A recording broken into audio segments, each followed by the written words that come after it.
Europe Matin. 6h, 9h. Thierry Dagiral. Destination vacances tous les matins dans votre matinale été avec Vanessa Zaza et Marion Sauveur. Bonjour à vous. Bonjour à tous. Vanessa, vous nous emmenez ce matin dans les Charentes-Maritimes. À vélo, les amis. Oh, Vous êtes prêts? Ah oui. on pédale. Allez, on part suivre la Flo Vélo. C'est une des dernières véloroutes de France qui relie les Charentes à la Dordogne. En intégralité, ça veut dire de l'île d'Aix à Thiviers, 290 Ah ouais. kilomètres pour longer le fleuve Charente, mais en pente douce. Douce, flot. Donc c'est très bucolique. Et moi, ce matin, je vous propose d'emprunter une des 10 étapes proposées. Ouais. Sainte-Rochefort. Je ne sais pas si vous connaissez. Je connais pas Sainte. Qu'est-ce qu'il y a à voir à Sainte? Incontournable, l'abbaye aux Dames. Ouais. C'est là que se tient d'ailleurs chaque été le Festival international de musique classique de Sainte. Ouais. Ça commence On y est, là. demain. On y est. Alors cette abbaye, elle existe depuis le XIe siècle. Et elle s'est transformée il y a plusieurs années en cité musicale avec un parcours immersif. Ça s'appelle Musique Aventure. Alors ça vous embarque pour des voyages sonores à travers l'histoire, des siestes sonores aussi. C'est quoi à une sieste l'ombre. sonore? Voilà. C'est bon ça. C'est bon ça. Ouais. Ouais, bah allez-y. On se repose, on écoute, on apprend. écoute de la musique. Surtout, c'est on chouette. n'apprend pas sous les arbres là Ce avec qu'il les siestes faut, ça. sonores. Ouais. Là, on se détend, on écoute de la musique. Parfait, ça. Mais il y a aussi un carrousel musical. Alors au lieu de monter sur des petits chevaux, ce sont des instruments de musique que vous enfourchez. Votre chef d'orchestre, lui, c'est un gigantesque basilic, c'est-à-dire une créature imaginaire, et qui est dompté par un monsieur loyal. Lui, c'est un vrai personnage. Il faut le détour à lui tout seul. Et tous ensemble, vous composez un morceau éphémère. C'est pas mal, C'est ça, en chouette, hein? famille, c'est chouette à faire. bah, avec les enfants, Allez, ouais. un autre stop à Sainte alors. Un petit tour dans les arènes, Oui. parce qu'il existe en fait un amphithéâtre romain à Sainte. On ne le sait pas assez. Ben oui. C'est l'un des plus anciens de toutes les Gaules. Il a été construit avant ceux de Nîmes et d'Arles. Et en plus, lui, il a été construit dans un vallon. Parfait, on remonte donc en Selle, si j'ai bien suivi, et on file sur Rochefort. Une ville que j'aime beaucoup parce qu'elle a gardé son âme de voyage. C'est d'ailleurs la ville de Pierre Loti. Alors sa maison, on peut pas la voir, elle est en restauration. Elle rouvrira ses portes en 2023. Mais c'est aussi là que fonctionne le dernier pont transbordeur de France qui enjambe la Charente de Rochefort à Échillais. Il a retrouvé toute sa splendeur il y a quelque temps.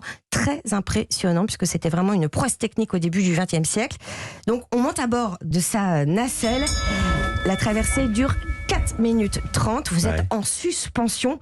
Et on en profite pour demander à Stéphanie Charpentier, la responsable du site, de nous raconter sa petite histoire. C'est un pont transbordeur qui a été construit par Ferdinand Arnaudin en 1900, comme la Tour Eiffel, pour assurer des franchissements au-dessus du fleuve pour les piétons, les voitures, les cyclistes, tout en laissant passer la navigation sur le fleuve. Le port de Rochefort ayant eu un grand arsenal très très actif dès le XVIIe siècle. On entend qu'il y a du vent, Ouais, dites donc. Hein. ouais. On est à combien de mètres au-dessus de la Charente? À 50 mètres Ah ouais. seulement. Et justement, si vous avez envie de vous donner une idée de ce pont avant d'y aller, repassez-vous le film des Demoiselles de Rochefort. Ben oui. Parce qu'on voit le transborder au début et à la fin du film dans ces fameuses scènes hautes en couleur avec tous ces forains. La petite jeune femme, elle parlait là de l'arsenal de Rochefort. Il se visite ou pas? Oui, c'est un grand classique, surtout pour comprendre le passé maritime historique de la ville. C'était le Versailles des mers de Louis XIV, puisqu'il avait choisi ce site pour construire et amarrer ses vaisseaux de guerre. Si vous n'avez pas beaucoup de temps, il y a vraiment une chose à faire avec vos enfants.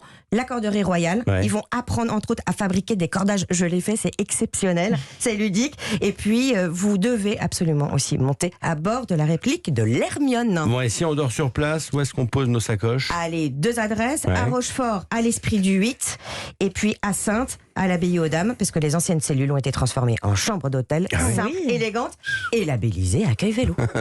Marion Sauveur à présent, comme tous les jours, on vous nous présenter un produit du terroir et aujourd'hui une céréale. Oui, c'est le petit épeautre, l'une des plus anciennes plantes cultivées et consommées par l'homme. Elle poussait il y a plus de 10 000 ans sur les terres turques et sa culture s'est répandue sur tout le pourtour méditerranéen, plutôt dans les régions montagneuses, sèches. Il pousse sur des sols pauvres et secs en altitude et on en trouve aujourd'hui par exemple dans le Velay où les agriculteurs assurent une rotation sur les cultures avec la fameuse lentille verte verte, du bien puits, sûr. bien sûr. Alors il ne faut pas confondre Ouais. le petit épeautre et l'épeautre. Ils n'appartiennent pas du tout à la même espèce. L'épeautre est en fait une céréale croisée avec le blé et beaucoup plus récente. Je savais pas.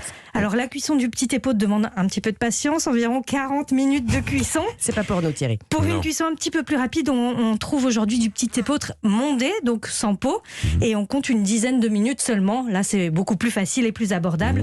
L'idéal, c'est de le cuire dans un bouillon pour lui donner un petit peu plus de saveur. Bon, mais madame, comment on cuisine cette chose? Alors, est-ce que ça vous tente un petit dessert, Bah un oui, peu de toujours. fraîcheur Ah bah, toujours. Dessert, toujours, moi. Alors, un petit épeautre au lait et caramel, comme Et un du riz au chocolat lait. Ah, il n'y a pas de chocolat? Non, vous pouvez en rajouter par-dessus, moi, il n'y a je pas veux de du souci, chocolat. moi ça me pose pas de problème.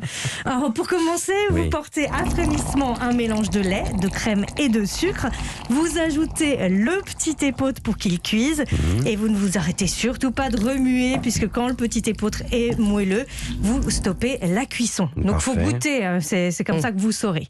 Vous tapissez le fond de verrine individuel de caramel au beurre salé. Oh, c'est bon.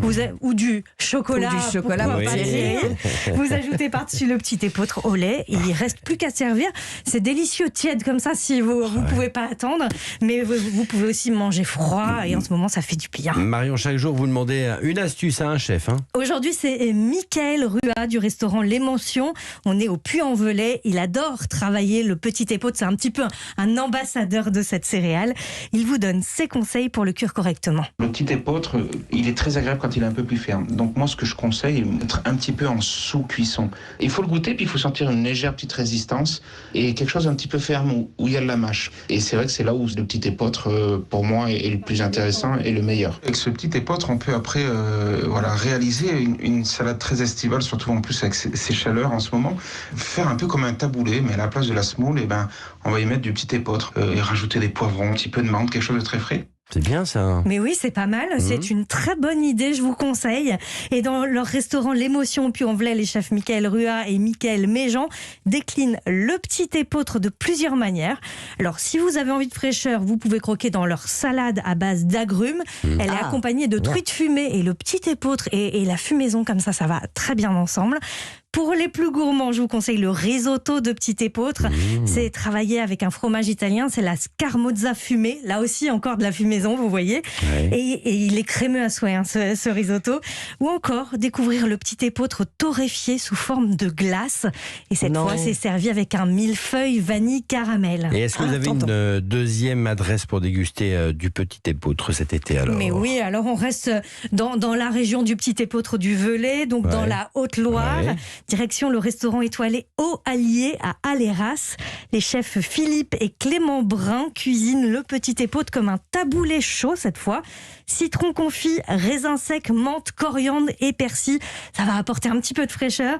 Un condiment au cassis pour apporter un petit peu d'acidité. Et puis il est accompagné d'une caille. Eh ben, c'est parfait, merci Marion. La recette et bien sûr toutes les références de Destination Vacances sont à retrouver sur europe1.fr.